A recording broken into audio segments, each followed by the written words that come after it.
I usually do.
Eric is around here somewhere.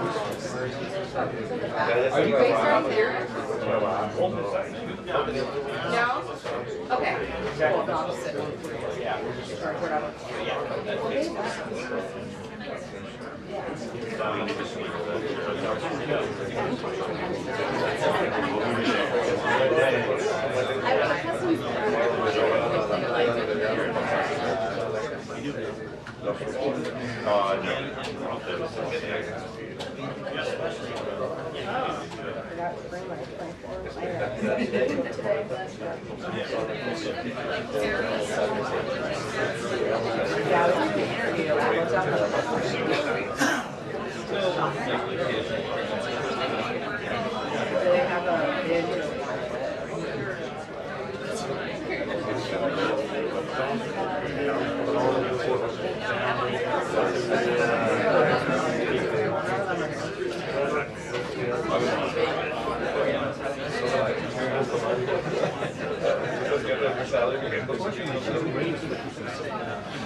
I'm gonna be over here, so you just on me the whole time. Okay. Just on me. Jack and I, just the two of us. We want to be turned into a meme or something. Whatever the kids are doing. Whatever the kids are doing these days.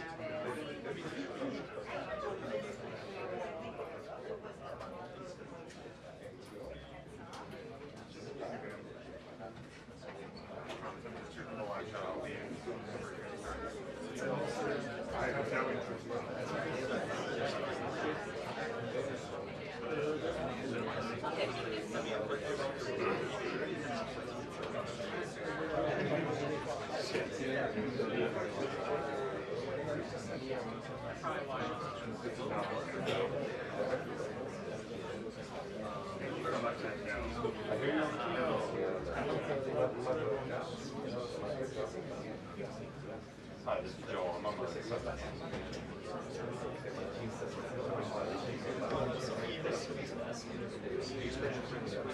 Joe, sorry. That's what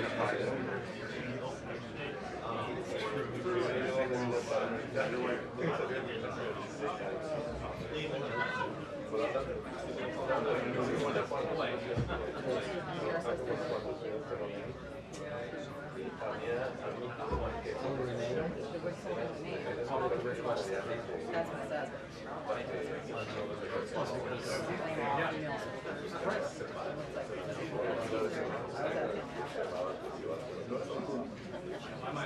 Well, they're looking at the wall.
Sorry, it looks like it's like a fun house. Oh, this podium you mean? Is it always a triangle? Well, no, this is a newer podium, but it came in during It's like a fun house. I'm sorry. You said she's talking to somebody? Yeah, no, Jocelyn, they're talking about some stuff. Great. That'd be nice, because everyone, we're all in the same boat, right? Yeah.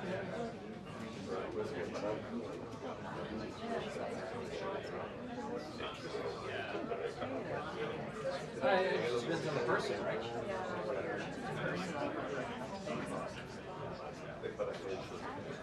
True that, while we're told that we need to be pros,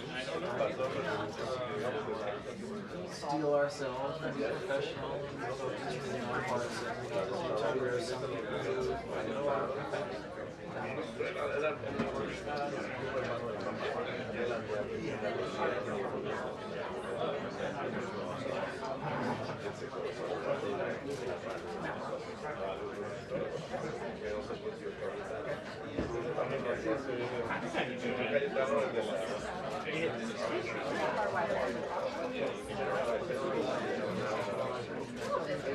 yeah.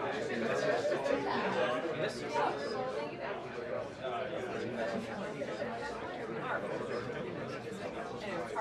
Most definitely. Yes, it is hard, and if you don't have other people to lean on like that, but then again, that's what organizations are for. They're here for us to be. I think those are not conversations that you can advertise on Instagram. Those are conversations where just, members. What we need to do is to make sure to continue to cross all the because I know there are a lot of people who are members of how we're not Oh yeah. Oh. I'm a special guest every week. And then staff will be right here. So when they get up and they leave. Yeah.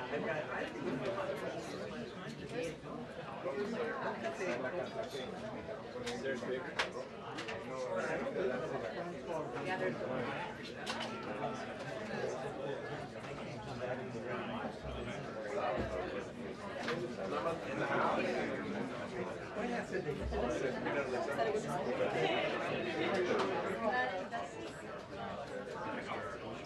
I like to say that. I'm not saying that.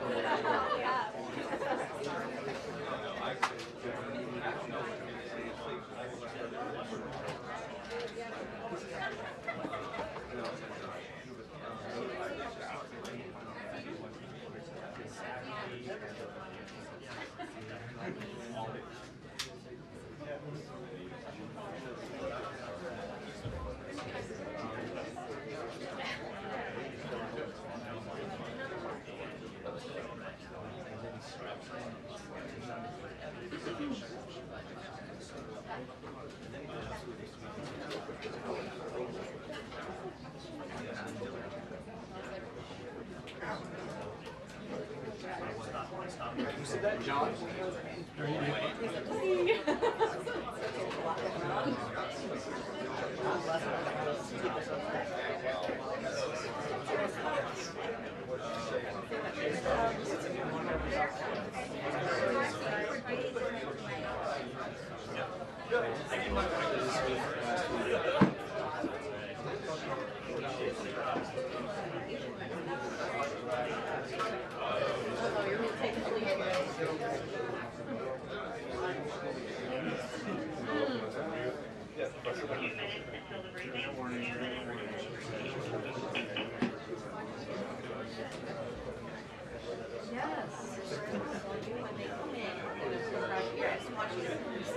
I'm definitely not photographing you. just going past you, sir. You're fine. I just want to warn you. And I won't do this all the time. Just warn you.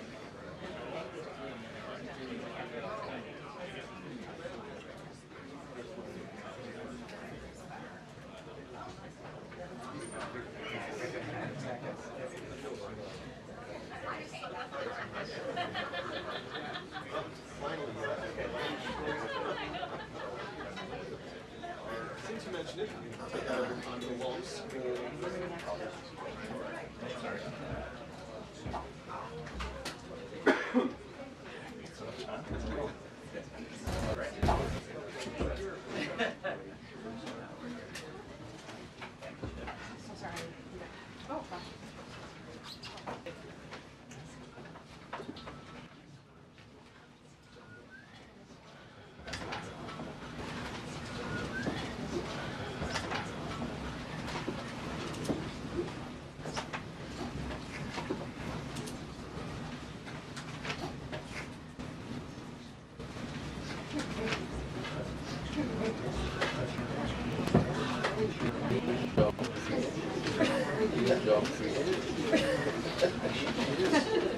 Orson Brown, we are going to hear from what Orson Brown, we are going to hear from what Press Secretary Karoline Leavitt. Good afternoon, everybody.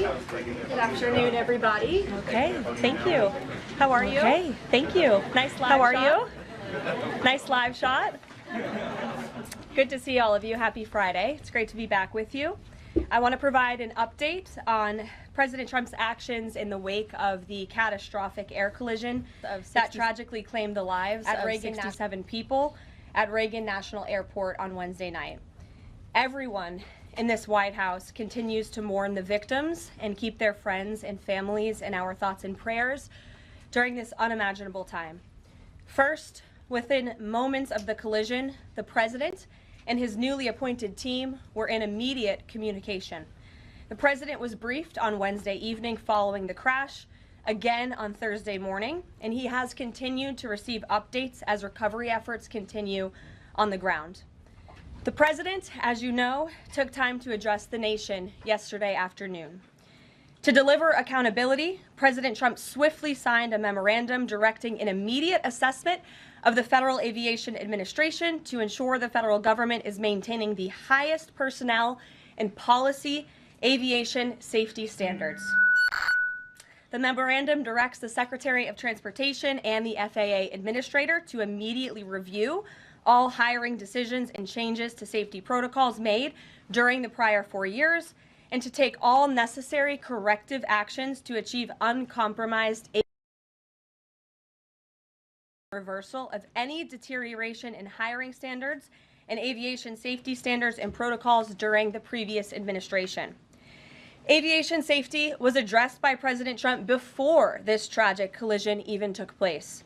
On his second day in office, the president signed a memorandum to immediately stop Biden DEI hiring programs and return to non-discriminatory, merit-based hiring.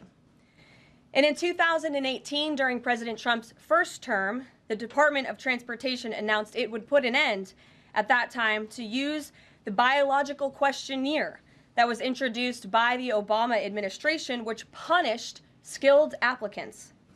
President Trump has long led on the issue of aviation safety, and he will continue to do so. He will continue to deliver on the promises he made to the American people at record speed. The Senate has already confirmed 8 of President Trump's exceptional cabinet nominees, including most recently Transportation Secretary Sean Duffy, as you of course know, EPA Secretary Lee Zeldin, and Interior Secretary Doug Burgum, who is scheduled to be sworn in later today. We expect the Senate to continue quickly confirming the remainder of President Trump's well-qualified nominees in the days ahead.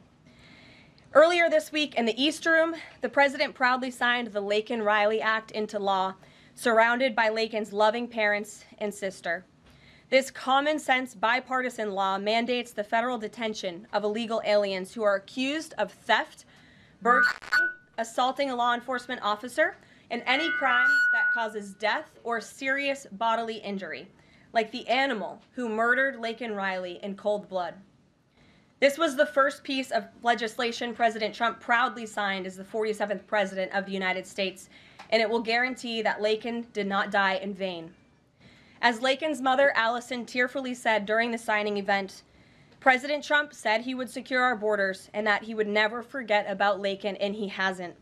He's a man of his word, and we trust that he will fight for the American people. Those are the words of Laken's mother, and we will never forget them. So to help lock up even more criminal illegal aliens, President Trump signed a memorandum this week to detain them at Guantanamo Bay. This action will expand the Migrant Operations Center at Naval Station Guantanamo Bay to full capacity to provide critical extra detention space for high-priority criminal illegals. Our brave ICE agents continue to arrest more and more of these types of individuals every day in communities across our country. And I have more updates for you. On January 27, 2025, ICE Chicago arrested a citizen of Guatemala who has been convicted of solicitation to meet a child, disturbing, and sentenced to 24 months probation. On January 28, 2025, ICE Atlanta arrested a citizen of South Korea who has been convicted of 9 counts of possession or control of material depicting minors in sexually explicit conduct. On January 28th, ICE New York arrested a Mexican national previously charged by the state of New York for attempted murder and possession of a weapon and assault. And on January 28th, ICE Philly arrested a citizen of Mexico who has been convicted of possession of child pornography. Our message is simple. If you are a criminal illegal alien, you will be arrested and deported. On another important matter, the nation's report card was released this week, and the news is not good. It showed that U.S. students had record low reading comprehension scores last year. It's National School Choice Week, and in part of the president's commitment to education, he just left a roundtable in the Roosevelt Room focused on this issue with leaders from across the country. The national report card showed that 70% of 8th graders were below proficient in reading, and 40% of 4th graders did not even meet the basic reading levels.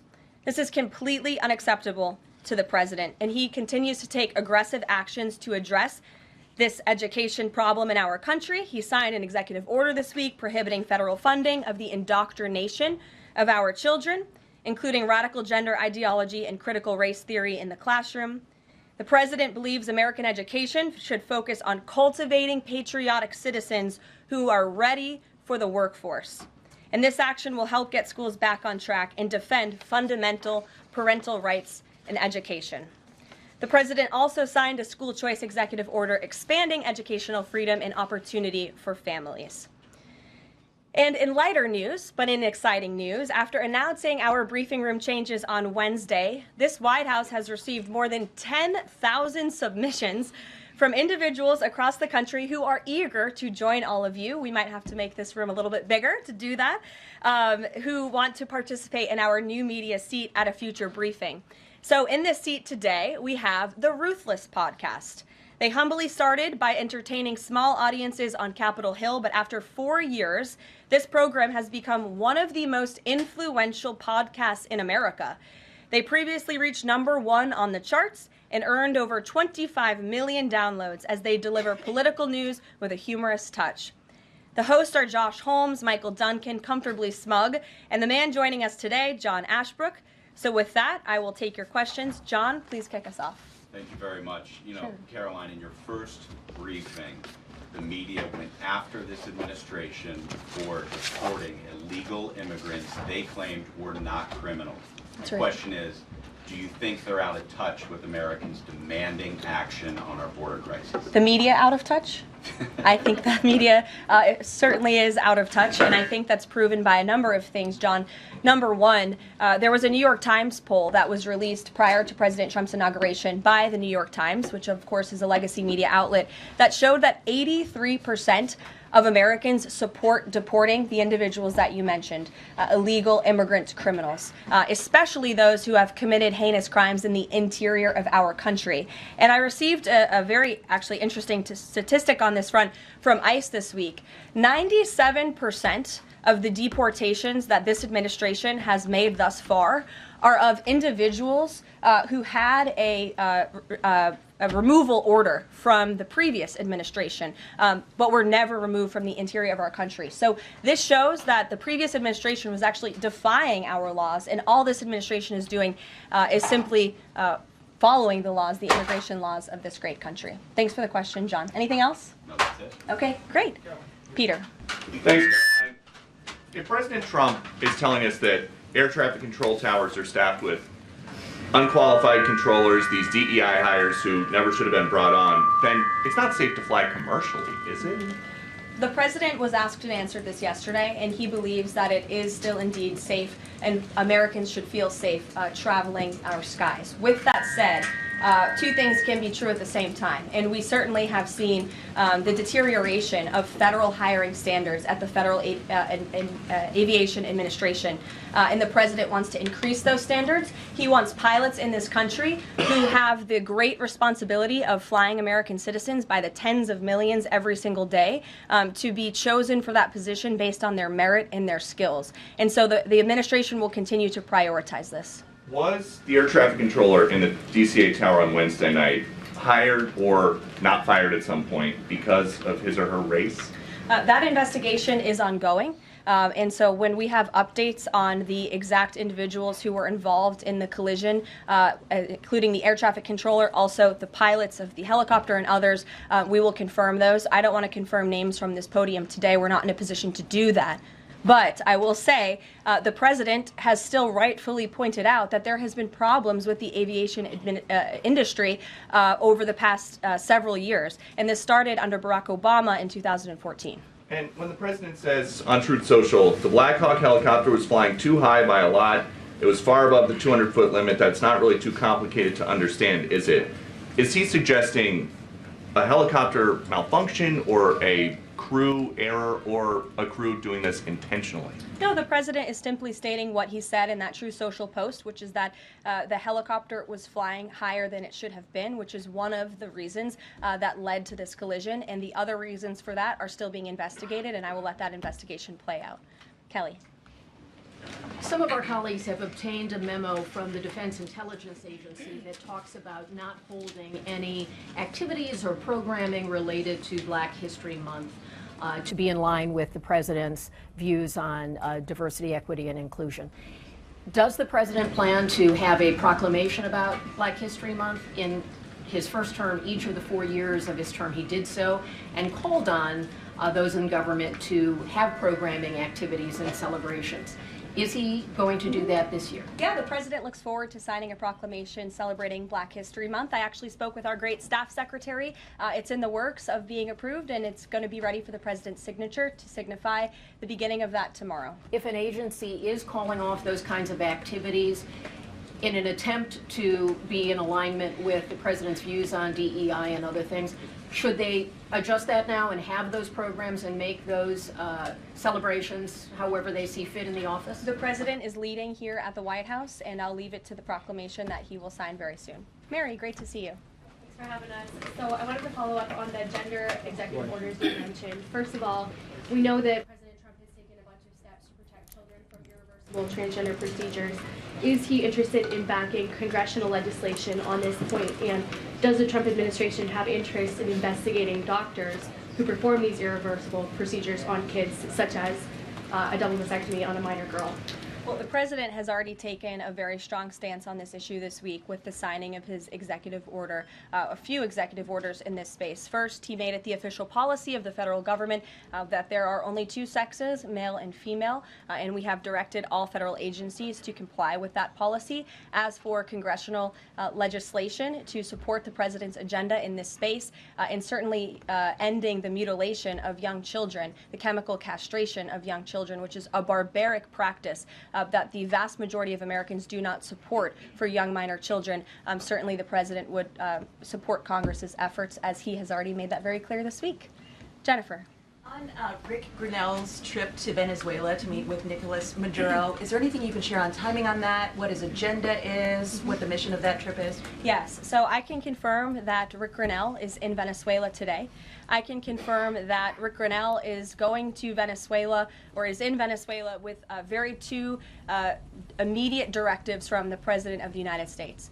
Number one, Rick Grinnell has been instructed to identify a place and ensure that repatriation flights of Tren de Aragua members, Venezuelan nationals who have broken our nation's laws, will land in Venezuela. As I said at this podium a few days ago, we expect every nation on this planet to cooperate with the repatriation of our citizens, and so Rick Grinnell is in Venezuela to ensure that can continue. And number two, Rick Grinnell is in Venezuela to ensure that all U.S. detainees in Venezuela are returned home. That's his mission, and I will provide a readout after this trip. On Bob Menendez, can you tell us if anyone has approached the White House or the president about a pardon or a commutation?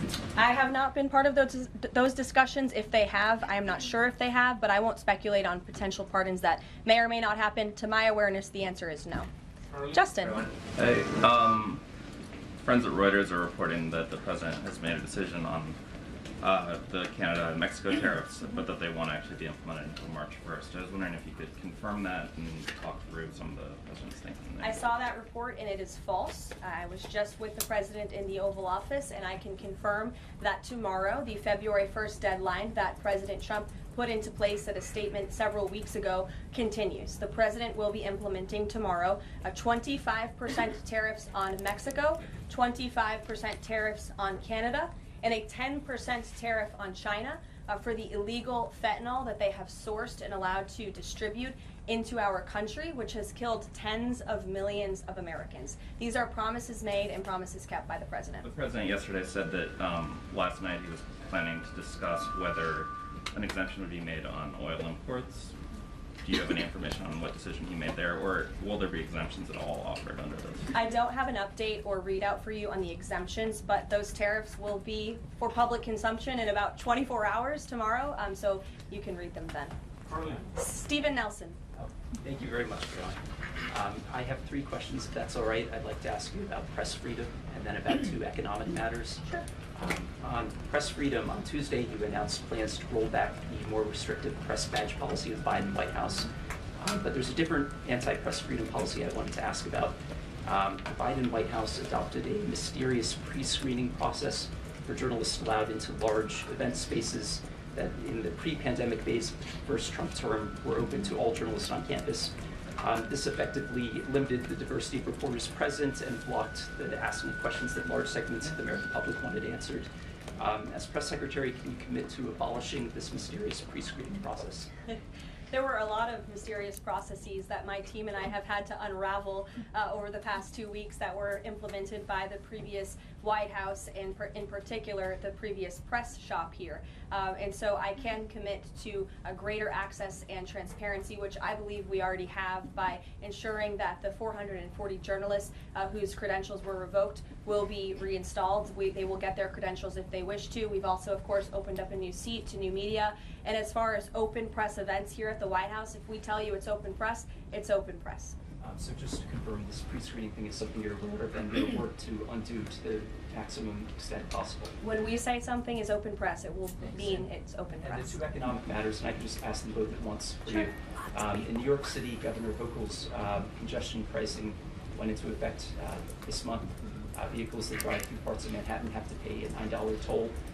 President Trump has made clear his opposition. He said that it's, quote, the most progressive tax known to womankind. Will the administration be trying to block this? And the second question is, millions and maybe tens of millions of Americans who voted for President Trump were excited about his plans to do away with taxes on tips, overtime, Social Security benefits. But there's uncertainty about the timing of this. So can you clarify for them when this is going to happen? Does President Trump want this to be in the first, all three of those in the first batch of legislation early this year? Well, to answer your question in one swoop, I will say that President Trump is committed to lowering taxes for Americans, cutting taxes for Americans. As for congestion pricing in New York, I do know that the president spoke with Governor Hochul about that. I don't have any, actions, so to speak, to read out for you on that issue today.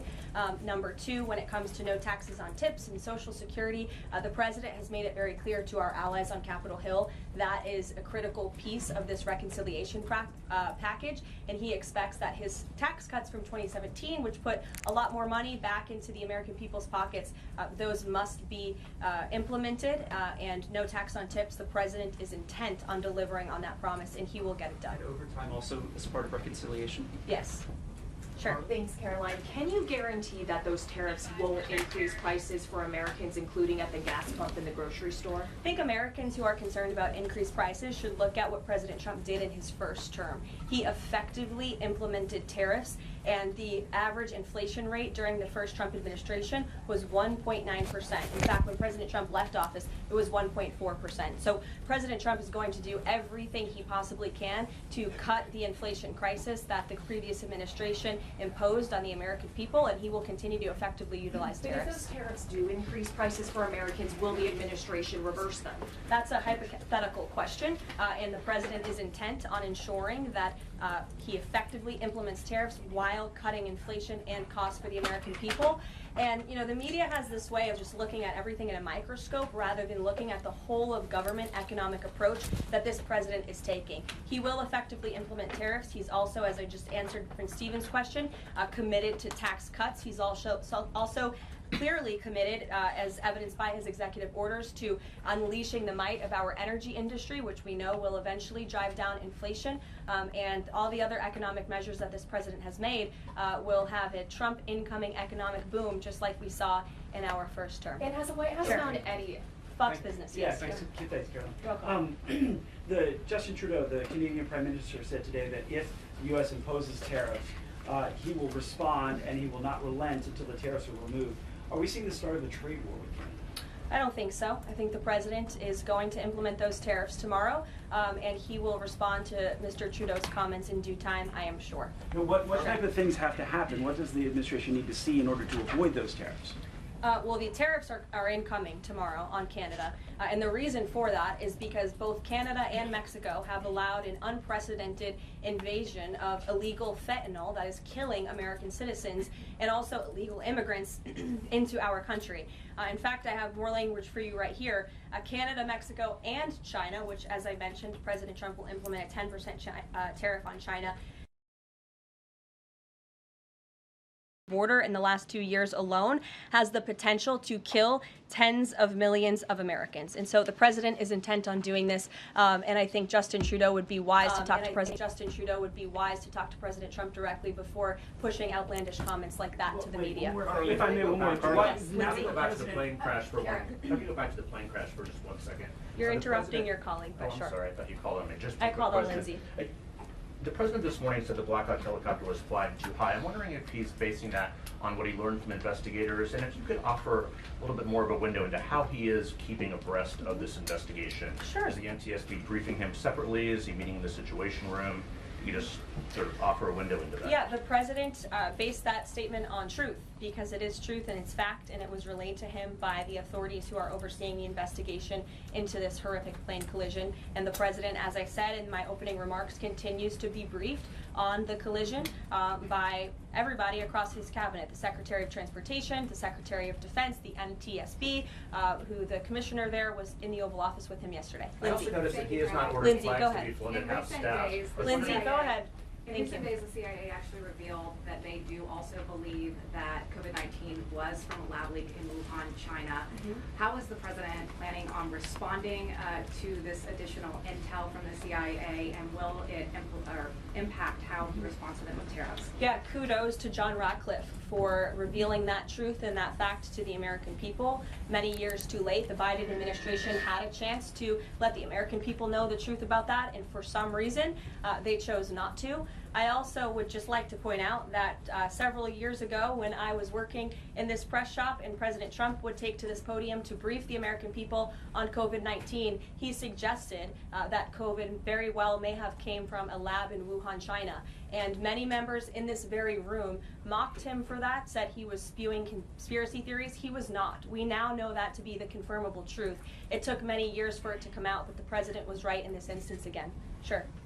Karoline, thank you. I wanted to ask about Secretary Rubio's trip to Panama first. Sure. What did the conversations look like with President Trump on that? The president of Panama says it is, quote, impossible to negotiate over the canal. So what are you expecting from this visit? So I have not been present for Secretary Rubio's conversations with President Trump about the Panama Canal. I have been present for President Trump's own thoughts on the Panama Canal, and you've all seen them as well in his public statements that he has shown. He believes it's unacceptable that the canal is essentially run by the Chinese Communist Party. If you look at both ends of the canal, massive Chinese Communist Party linked companies run the canal. That's unfair to the American people, many of whom lost their lives many years ago building this canal. The American taxpayers are paying millions of dollars for the canal, and the president believes it's in our national interest as a nation for Secretary Rubio to go there and begin these discussions, and that's exactly why he's doing that. Karoline. Sure. Thank you very much, Karoline. Is the United States in the process of pulling out of Syria militarily? Because the president wanted to do that in his first term as well, and he had a lot of pushback from the Pentagon and Congress. And based on what he said yesterday, is he considering doing that in a short time? The president was asked and answered this question yesterday, and he, as the commander-in-chief of the United States military, reserves the right to review troop deployments overseas at any point in time. Is that a topic right now? Yes. Thank you. Two questions. So we now know that the staffing was not normal at the air traffic tower, and so with the government freezing the hiring of new federal workers and offering buyouts, are you not afraid that more incidents of different kind could happen with less staffing in different agencies? Well, the president is intent on ensuring that we are increasing staffing at these agencies, and that's why he signed a very strong executive order on his second day in office, immediately terminating DEI hiring practices at the FAA. He also, following the tragic crash, as you all know, in the Oval Office yesterday, signed a memorandum directing an immediate assessment of the FAA to ensure the federal government is maintaining the highest personnel and aviation safety standards. And I would also just say there's a cultural piece to this as well. If you are an American who has spent many years studying aviation, and you graduate from school and you're an air traffic controller based on skill and merit, and then you apply for a job and you're forced to fill out a biographical questionnaire where you're from and details that I think that deteriorates the morale of people in this industry. And if you talk to people in this industry, they'll tell you that. And if you talk, in fact, many of them filed a lawsuit. Against the FAA years ago under Joe Biden's administration because they were denied positions because of this DEI hiring practice that was putting identity politics over merit and skills. That's unacceptable. And I think just to put a fine point on this, because this is the third or fourth question I've answered on this subject, When you are flying on an airplane with your loved ones, which every one of us in this room has, do you pray that your plane lands safely and gets you to your destination, or do you pray that the pilot has a certain skin color? I think we all know the answer to that question, and as President Trump said yesterday, it's common sense. Rob Crilly. Yeah, I'd just like to follow up on that last question. The FAA. Has there been any sort of assurance from the FAA that they will immediately improve staffing levels, given the reports of not normal staffing levels on Wednesday? Oh, absolutely. You had Secretary Duffy here yesterday at the White House at this podium on it, and we can all trust that he definitely will be. John Decker. Thank you. Thanks a lot, Carol. You called on me, right? Yes, I did. Thank you very much. As long as your name's still John Decker. It is. Absolutely. Thank you. The president's meeting today with the founder and CEO of NVIDIA. What is that meeting concerning, and who sought that meeting?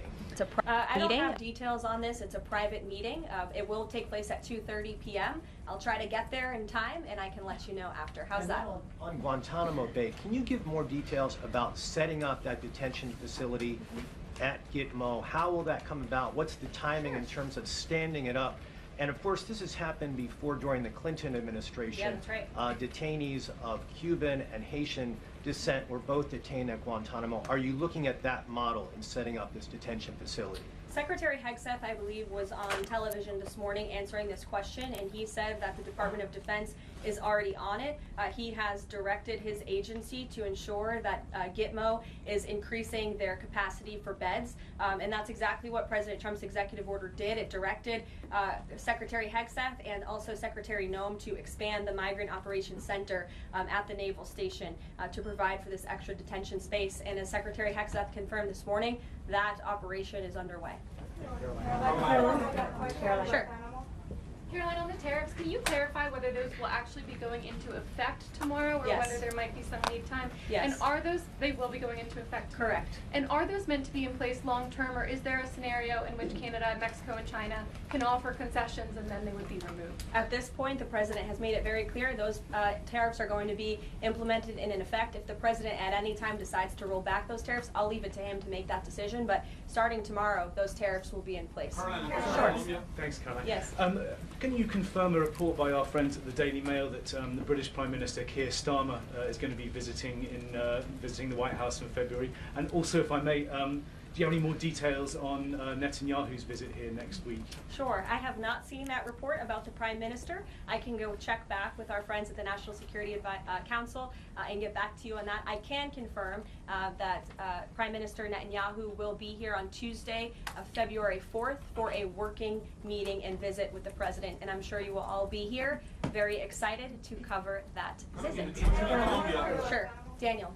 Thank you, Caroline. You're welcome. Back on the Guantanamo Bay subject specifically, obviously, why does the president feel like that's the best location or a good location to make sure that Americans are safe from violent, illegal migrant crime?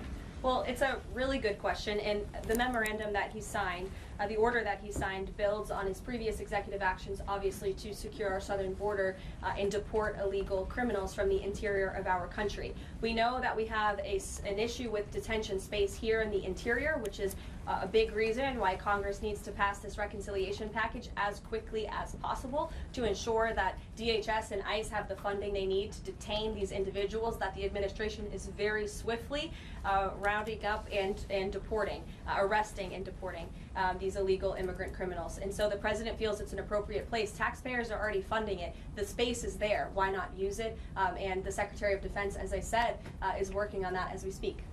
Sure. Caroline, yes. Thank you so much for having me here answering a question. So I want to talk more about the success that ICE is having, finding these violent criminal aliens, some of them being sexual predators. But my friend Ben Bergquam reports that the Chicago mayor and the Illinois governor are preventing ICE agents from going into jails and prisons to enforce detainers against illegal aliens. In Maryland, the Attorney General has also put out a memo hindering local police cooperation with ICE. Does the administration have any comment on leftist state and local officials defying ICE and Trump's deportation efforts? Yeah, I think it's very interesting that Democrat officials in these cities who have been completely overrun and overwhelmed by illegal immigrant criminals would refuse support and help to cure this problem that has especially taken over their cities. I guess they don't want to admit they've been wrong with their sanctuary city policies. I'm not sure. You'll have to ask them about their intentions, but they would be very wise to comply with this administration, because this administration is hell-bent on enforcing our nation's immigration laws, and this administration will continue to arrest and detain and deport illegal migrant criminals. And what we won't do is defy our nation's immigration laws like the previous administration, who had these orders of removal on illegal immigrants across the country and were refusing to execute on them. We will continue to remove illegal criminals from our nation's interior. Are these sanctuary city leaders, are they violating the law? I would certainly think so. I'd have to check back on which specific law they're violating, but certainly if they're not enforcing our nation's immigration law, sounds like they are breaking the law. And I would also add that their constituents don't approve of that. You've seen residents in Chicago show up at their city council meetings infuriated with their leadership in that city because they are working very hard to provide for their families.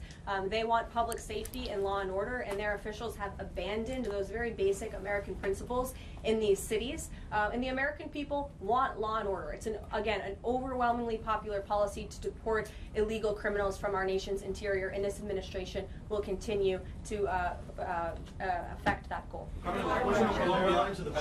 question on Colombia.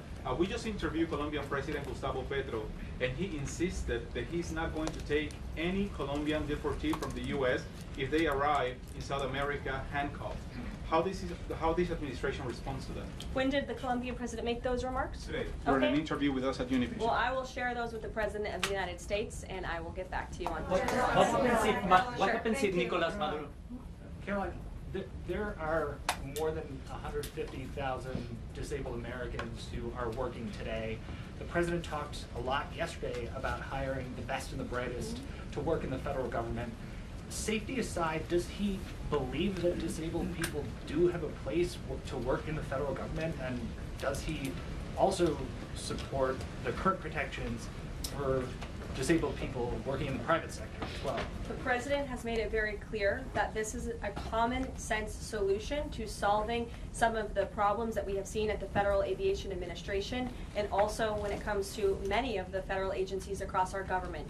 People should not be hired based on their disabilities, based on their skin color, their gender, their race. None of that matters. What matters to this president and this administration is how well you can do your job, and the American people agree with that sentiment. So it's about competence, skill, and merit. And so the president is focused on ensuring that the most competent individuals, the best and the brightest in this country, are in positions in this federal government, especially when it comes to public safety.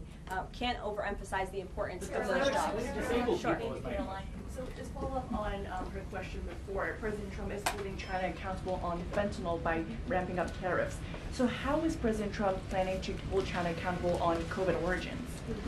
I haven't spoken to the president about the COVID origins specifically in regards to any actions he may or may not take when it comes to China, but as I have previewed quite a few times today, he will be implementing a 10% tariff on China tomorrow.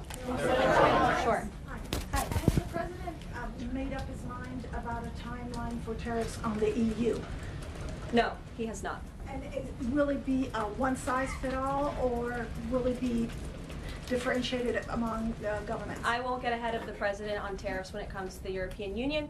What I can tell you again is that the president will be implementing 25% on Canada, 25% on Mexico, 10% on China tomorrow for the reasons that I have repeatedly laid out in this briefing. Newsmax, go ahead. Yes. Thank you so much. No, but the gentleman behind you. James Rose. Yes, James. Thank you. Thank you, Caroline. Two quick questions on foreign policy, and then one very long and tedious and ponderous Rosen question thereafter. First, on Iran, we've heard very little about the president's forthcoming Iran policy besides his determination to prevent that nation from achieving a nuclear weapons capability. Is it the president's objective, short of the use of U.S. military force, to use the broad array of his powers to try to hasten the end of the Iranian regime? think the president has actually made his position on Iran very clear, and he made that clear when there were the negotiations about the ceasefire, which we know obviously is now in place, and the deadline on that ceasefire has continued. He said that Hamas and Iranian-backed terrorists would have hell to pay if that ceasefire didn't move forward, and then quickly thereafter it did. I also do have news on the hostage front, which I'm very surprised nobody asked about this because it is big news story. And the White House applauds the release of 8 additional hostages from Hamas captivity, thanks to the ceasefire deal secured by President Trump. 3 Israeli and 5 Thai nationals are being reunited with their families and their loved ones after being held in unspeakable conditions for over 15 months. And the president remains committed to the release of all remaining hostages, and they should have never been taken by the brutal terrorist group Hamas in the first place. And I think President Trump's working meeting with the Israeli Prime Minister next week emphasizes his continued support for Israel and ensuring that brutal terrorists in that region have hell to pay. On the Grinnell trip, can I just finish the other 2 questions? Sure. I know you want the long, ponderous Rosen one. But first, on the Grinnell trip, as you know, under the previous administration, the U.S. recognized the opposition candidate in last year's elections, Edmundo Gonzalez, now exiled, as the legitimate president of Venezuela. Does the president's dispatching of Ambassador Grinnell to negotiate directly with President Maduro today mean that the U.S. now officially recognizes President Maduro as the legitimate president of Venezuela? Absolutely not. As I made it very clear, former ambassador and now special envoy Rick Grinnell is going to Venezuela with 2 very clear directives. Make sure that Tren de Aragua members, of which there are 400 currently in custody, are repatriated back to Venezuela, and that all United States detainees return home. Thank you very much, guys. Just on the president's use of language in this room yesterday, sure. And without seeking to cast myself as some kind of moral exemplar because it's rather late in the day to try. Nonetheless, this was an event yesterday that began with a moment of silence for the victims of the air crash and the president's own invocation of, quote, a loving God. And then he uncorked that expletive to insult a former cabinet officer. It was the same expletive that I saw him use in the East Room in 2020 when he famously held up the Trump acquitted headline. My question is, if you could shed any light for us on how the president perceives his use of public profanity, which is a practice that certainly sets him apart from all of his predecessors. Does he regard it as an effective communications device, part of his appeal, or is it something that he lapses into inadvertently, perhaps in times of frustration and later regrets?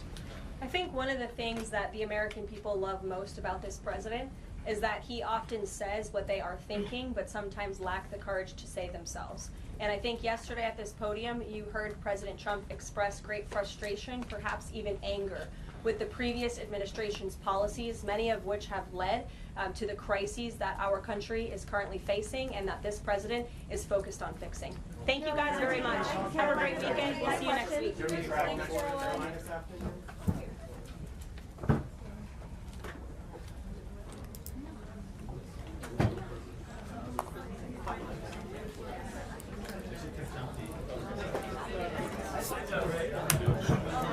She brought him out. He's got to go back in. Weird.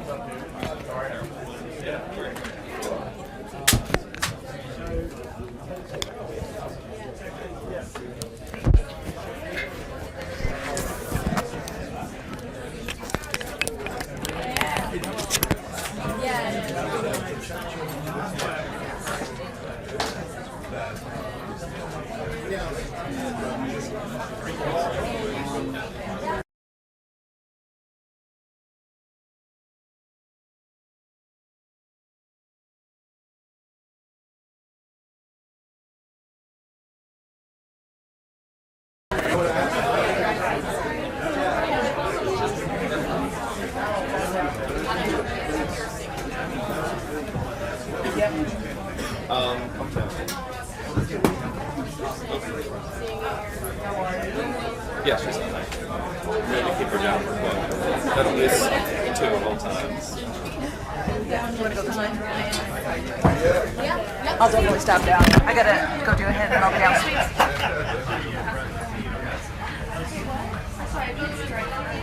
Yeah, we'll see you later. I will.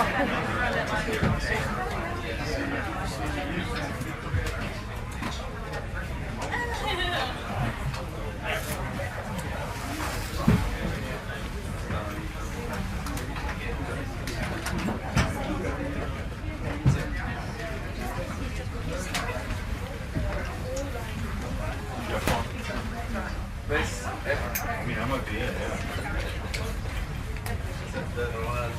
Whoever said part that the rank is stuck in, so I was hoping for the rank to stay at 5, at least 4:30. I don't want to get wet. I know, I get wrong.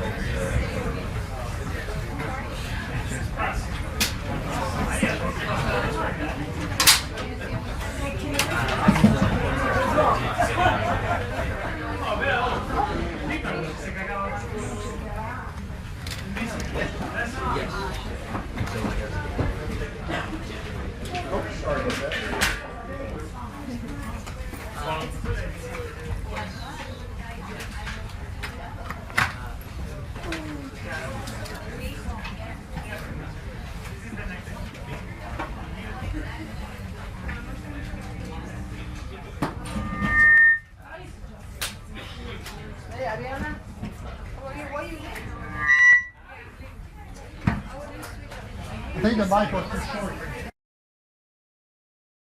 The mic here. Yeah. Your voice is picked up.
Okay.